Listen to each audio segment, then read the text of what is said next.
Menyikapi kasus Benny Wenda yang mengklaim sebagai pemimpin Papua Barat, pemerintah Indonesia angkat bicara. Menko Polhukam menegaskan Papua Barat hanyalah negara ilusi.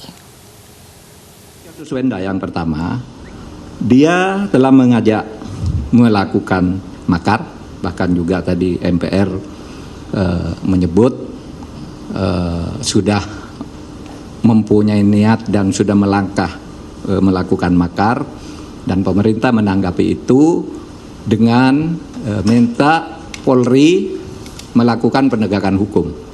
Karena makar itu kalau skalanya kecil, itu cukup gakum penegakan hukum. Kriminal, tangkap menggunakan pasal-pasal tentang kejahatan keamanan negara. Kejahatan terhadap keamanan negara tadi disebut pasal 6 dan seterusnya sampai pasal 129 Kitab Undang-Undang Hukum Pidana. Jadi cukup gakum, Pak ya. Ini tidak terlalu besar kalau soal Wenda. Kenapa? Menurut kami, Benny Wenda ini membuat negara ilusi, negara yang tidak ada sebenarnya dalam faktanya. Negara Papua, Papua Barat itu apa? Karena negara itu syaratnya ada 3 dan ada 1.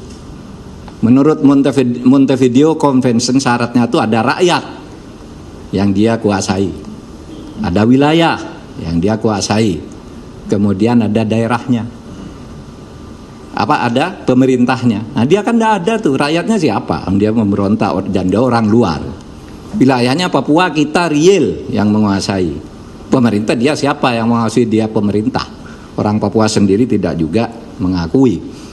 Jadi di dalam syarat hukum internasional ada, dia tidak memenuhi syarat Montevideo Convention. Lalu juga syarat lain yang ada di pergaulan internasional, adanya pengakuan dari negara lain masuk di dalam organisasi internasional, dia tidak ada yang ngakui. Memang didukung oleh satu negara kecil di Pasifik namanya Vanuatu, tapi kecil lah itu. Dari ratusan negara yang besar-besar, Vanuatu kan kecil. Dan tidak masuk juga ini ke organisasi internasional, hanya disuarakan secara politik. Yang kedua, kenapa dia negara ilusi? Papua itu melalui referendum tahun 69 sudah final dan sah menjadi bagian dari Negara Kesatuan Republik Indonesia. Referendum bulan November tahun 69. Disahkan oleh Majelis Umum PBB bahwa Papua itu bagian sah dari Republik Indonesia. Karena itu tidak akan ada lagi, PBB itu tidak mungkin membuat keputusan 2 kali dari hal yang sama, terhadap hal yang sama. Dan Papua itu sejak tahun 69 itu tidak masuk di dalam daftar Komite 24 PBB. Komite 24 itu daftar negara-negara yang dianggap mempunyai peluang untuk mandiri, untuk merdeka.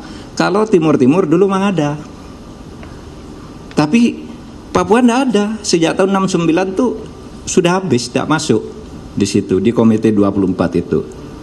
Dan yang lebih dari itu, Benny Wenda itu adalah seorang narapidana, seorang sudah dijatuhi hukuman pidana di sini 15 tahun karena tindakan kriminal, tetapi lari, sehingga dia sekarang tidak punya kewajiban.